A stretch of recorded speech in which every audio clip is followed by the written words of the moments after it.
Hello, hello. You're listening to the Fight Game with Tim McKain, and today I have the pleasure of interviewing mixed martial artist Kiara West. Kiara, he's been fighting out of Gainesville, Georgia, United States, and he fights at the bantamweight weight class. How you doing today, Kiara? Hey man, how you doing? I'm doing well. I'm doing well. When did your love for mixed martial arts, the boxing game, the fight game, when did your love for the fight game begin?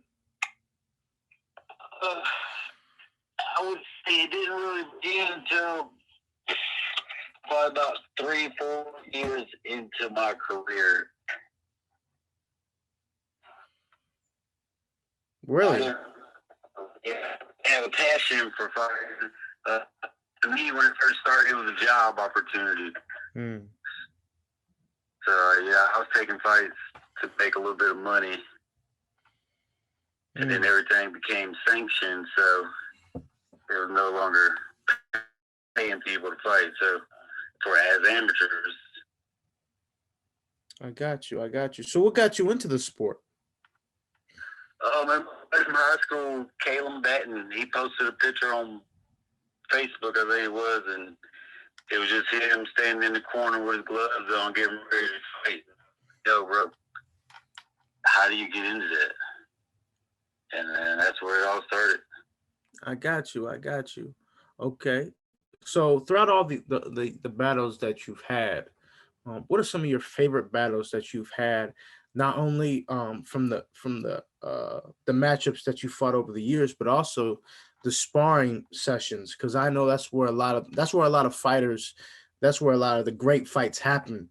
A lot of the great fights happen not just with the ones that we see obviously on the big screen, or whether it be from the local promotions. A lot of the best fights you actually see from the sparring sessions. So what were some of your favorite sparring session battles, and as well as some of your favorite fights that you've had throughout your amateur and professional career?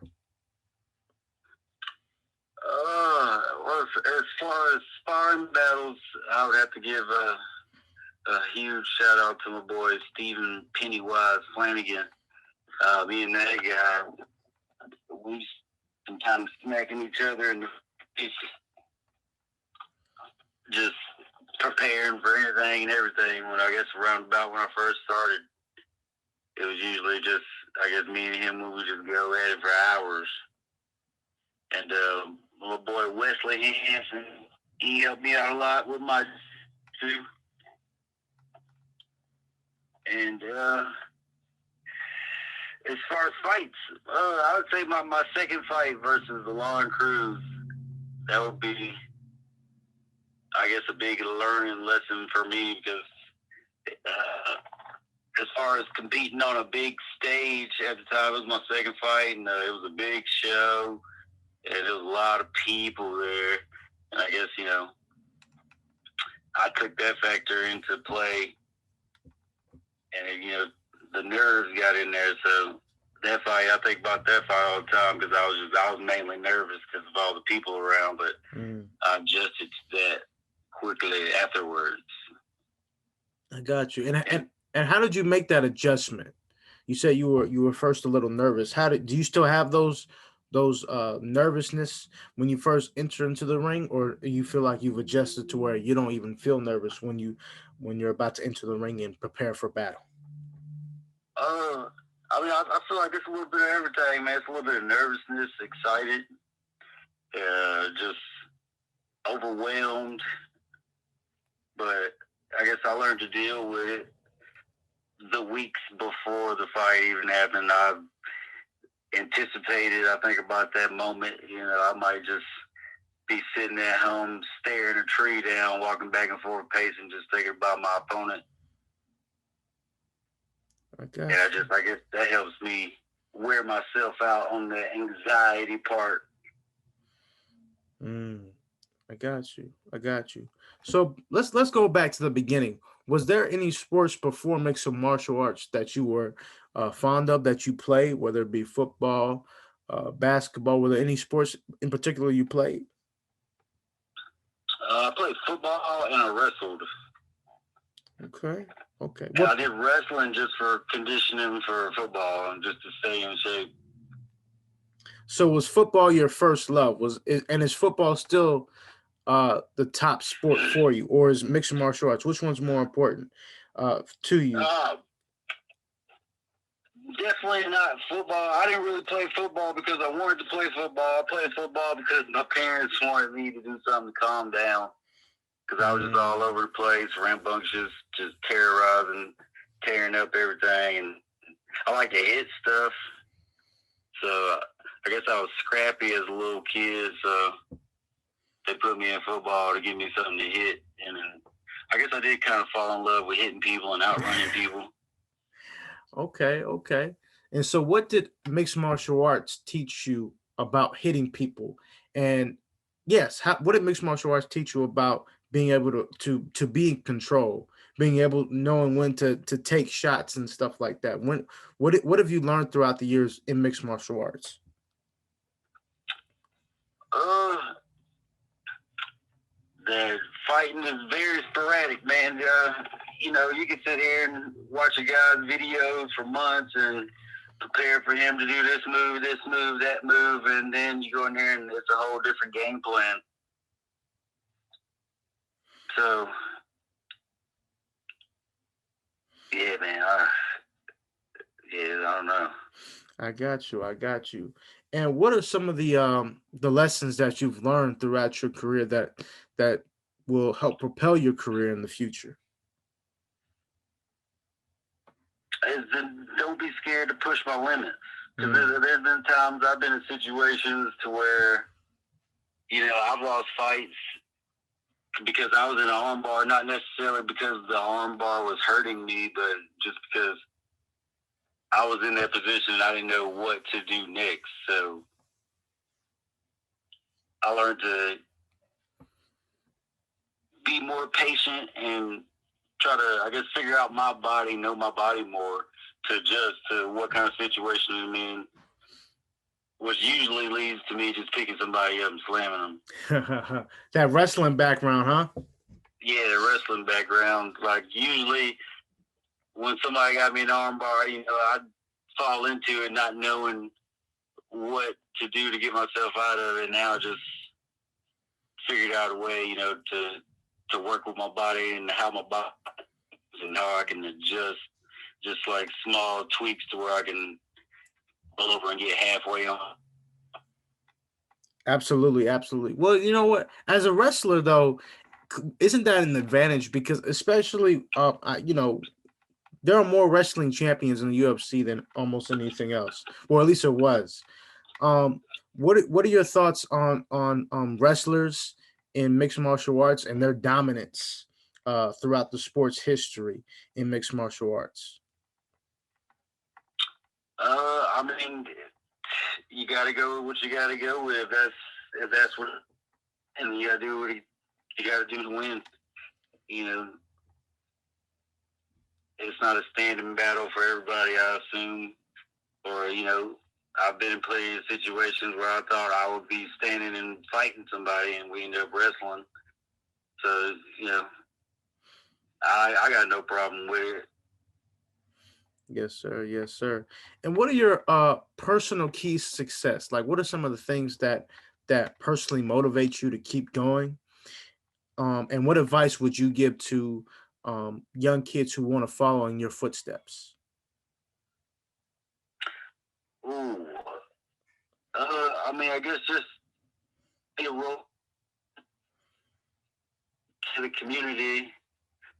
Because, I guess most kids around the area, they got the hoop dream of becoming a rapper if, I guess any other sport doesn't work out. And as far as, it builds confidence and everything for you as a person growing up, learn how to handle situations differently as opposed to flying off the handle sometimes. For some people. I mean, it's different for some people. It's not the same for everybody. There's some guys that, they've trained and then they're still hotheads out in the street. They want to go fight everybody and just, I guess, try to be Mr. Macho Man. But I I feel don't you. know. As far as the kids wanting to compete in this sport, or or even anybody who wants to compete in this sport, I mean, it takes a lot to generate a career out of it, as far as paying for the gym and your diet, and you if you're gonna be fighting, you focusing on the fight and paying. You gotta be almost a certain type of crazy Mm. to do that for any kind of sport. Yeah, speak on that. Speak on the craziness that you've had to embrace, as well as the sacrifices that you've had to take for the sport that you now love, for mixed martial arts, which you now love. I mean, because the crazy part about it is, you go out there and you sacrifice your body for people's entertainment, but to them, win or lose, they're gonna tell you good job, thank you, but the weeks and the months after, you spend maybe laid up in the bed because your legs broke, you broke the toe, your jaw's broke, your nose is broke, Mm. your eyes are swollen, you can't pay your bills because you can't work, Mm. just, it takes a different type of human to want to sacrifice their body, I guess, for that. Understood. Understood. So, what keeps you going? What keeps you going in the sport of mixed martial arts? Uh, I just like hitting people, man. I really like hitting people in the mouth. There's something about it. I don't have any big dreams of making it to the UFC or any stage I get on. If I'm presented the opportunity to compete with somebody in the middle of the ring under the lights, man, it's an honor for myself. Absolutely. That's what drives me to keep going. Is just I don't know, outdoing myself. I've went through 3 losses now back to back, so this one I got to make sure that hey, I either leave it all out there or maybe I need to find something else to do. You know what I mean? Mm. I got you. I got you. I totally understand that. I totally understand that. But what other thing would you want to do, like outside of mixed martial arts? Was there anything particular that you would be interested in? No, man, I haven't really thought that far ahead. I've been focused on this goal, Yes, sir. slowly getting my team developed, team weak, and I mean it's just been a process. I've been through I don't know, probably like maybe 3 or 4 different gyms, and I don't know, me doing it by myself and still cross training with different people it works out a little bit better. So I still got that big dream of maybe opening my own gym or something one day. Yes. Yes, sir. Yes, sir. Inspire. What would it mean to you to open up a gym and to inspire the next generation, not just in fighting, but in life? Oh man, it would be an honor for me to have something to pass down to my children, Mm. to pass down to their children. Because hopefully fitness will be around forever. They won't have surgery for everything, and people will want to defend themselves. The world's getting crazy, so there's no telling what may or may not happen. But that's the goal, man, to leave my kids with something. Yes, sir. Yes, sir. Where can the people find you on social media? And when is Uh, your next upcoming fight? Kiara West on Facebook and to be continue _ 2020 on Instagram.